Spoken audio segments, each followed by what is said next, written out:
All right, hello again. So we have been talking about determining importance. We've been talking about figuring out what the most important parts of our book are. You guys have been doing some reading.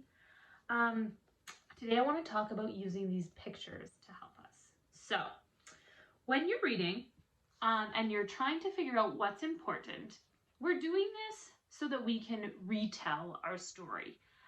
When you finish a book and I say, what was your story about?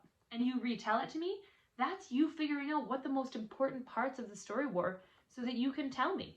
So it can be tricky when you try and retell a story to get all the parts in order because they might be kind of mixed up in your head.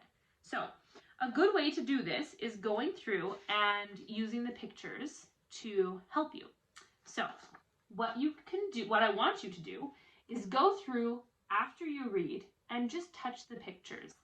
Go through the list of things that you've decided are important and see if they are in order with your pictures. So touch the picture and then you can maybe say out loud, did this happen first? And flip the page. And then what happened? And then flip the page. And then what happened? And just say it out loud as you go.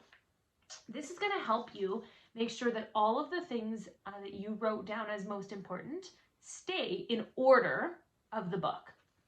So, try and do that today after you read. You might get to a page and think, nothing really important happened on this page, and that's fine. Then you should just skip that because that is something not important in our story.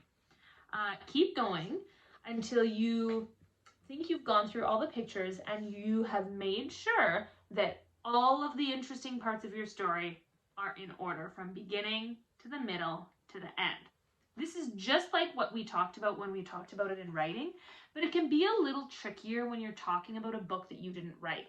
Usually when you're writing a story, you know what happened first and last.